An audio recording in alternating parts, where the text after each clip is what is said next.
चलिए आज second video start करते हैं कंप्यूटर का। इससे पहले एक वीडियो मैंने आपको दे दिया है जो कि बहुत इंपॉर्टेंट था।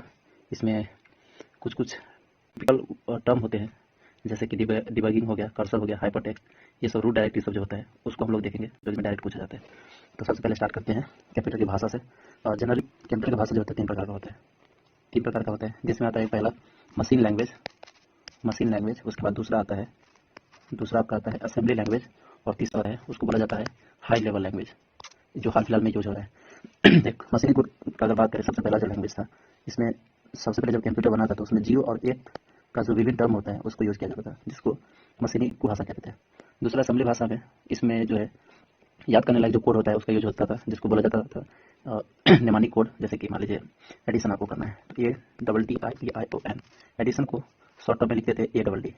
जैसे सब्सट्रैक्शन में SUB, ये सब यूज होता था आपका किसमें, असेंबली भाषा में। लेकिन जब हाई लेवल लैंग्वेज आया तो उसमें सब कुछ बदल दिया। जैसे कि हाई लेवल लैंग्वेज में बहुत सी चीज़ें मैं एक एक करके आपको बताता हूँ।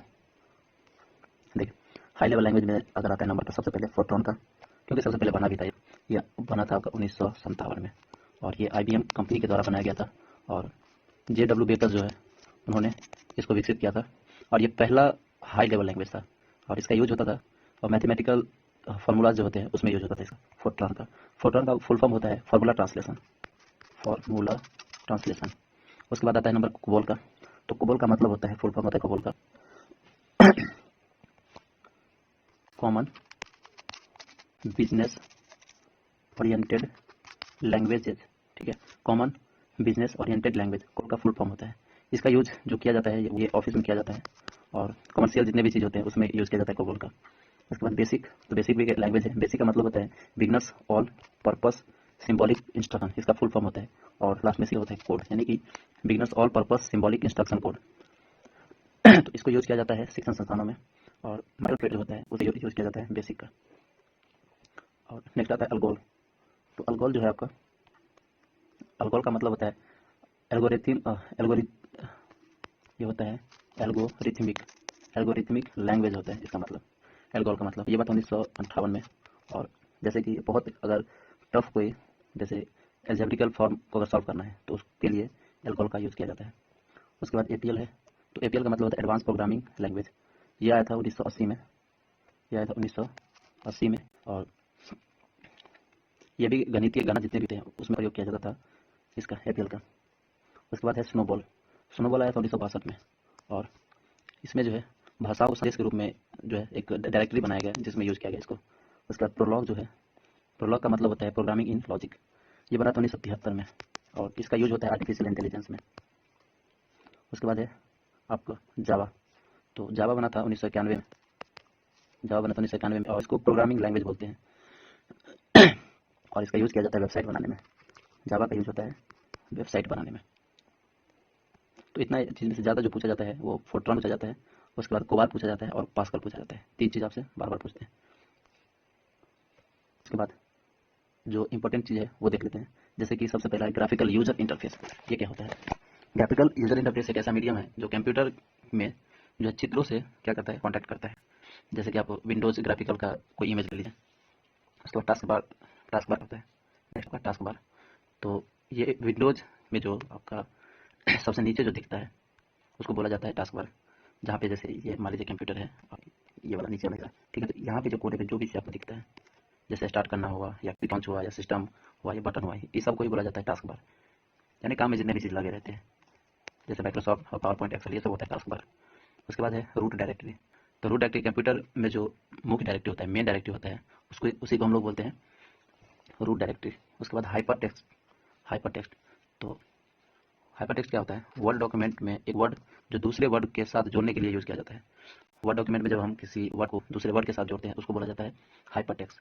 कर्सर तो देखिए, कर्सर मतलब जो एक जैसे माउस चलाते हैं तो उसका जहाँ पे सिंबल रहता है उसी को बोला जाता है कर्सर। उसके बाद चिप है। तो चिप जो जानते हैं कि ये सिलिकॉन का बना होता है, चिप बना होता है सिलिकॉन का, जो बनता है किस पे, IC पे, यानी एकीकृत परिपथ जो होता है उस पर बनता है। उसके बाद है आपका नेक्स्ट डीबगिंग।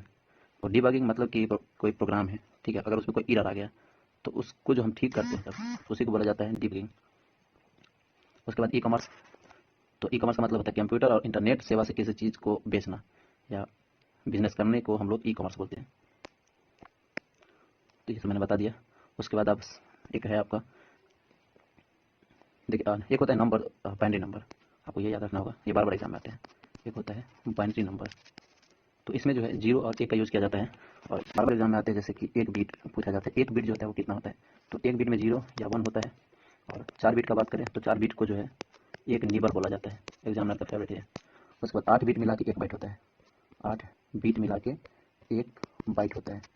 और 1 केबी के बराबर होता है, 1 केबी बराबर होता है आपका 1024 बाइट, और 1 एमबी बराबर होता है 1024 केबी यानी किलोबाइट, और 1 जीबी का मतलब होता है 1024 एमबी यानी कि मेगाबाइट। ये बार बार एग्जाम में आते हैं। उसके बाद ये टर्म है कुछ यहाँ पे लिखा हुआ, मेमोरी है सबसे पहले। तो मेमोरी कंप्यूटर में जो है डिजिटल जितना भी डेटा होता है उसको संभाल के रखता है, ठीक है। जैसे कि आप कहीं भी अगर अपना फोटो रखें या कोई इंपॉर्टेंट डॉक्यूमेंट रखें तो आपको मेमोरी में ही मिलेगा। मेमोरी बेसिकली 2 टाइप के होते हैं। उसके बाद नेक्स्ट है आपका फिशिंग।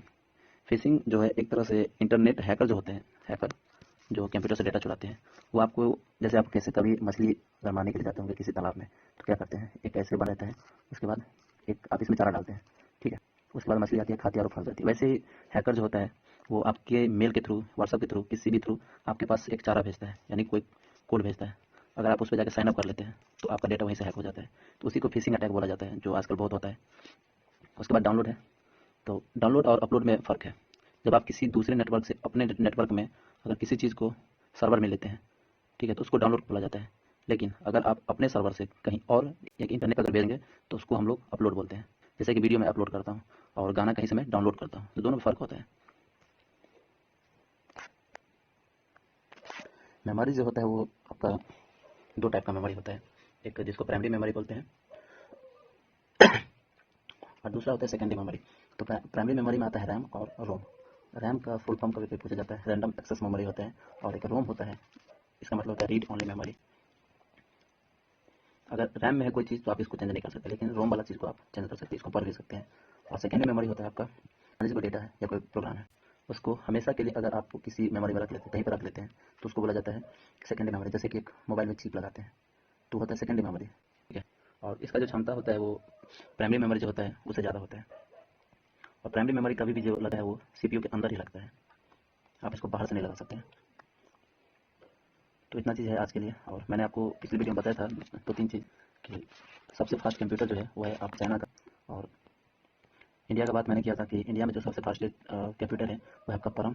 सबसे पहले परम 8000 आया था इंडिया में, परम 8000 इसका नाम था। ये सबसे पहला सुपर कंप्यूटर था भारत का जो बना था 1991 में।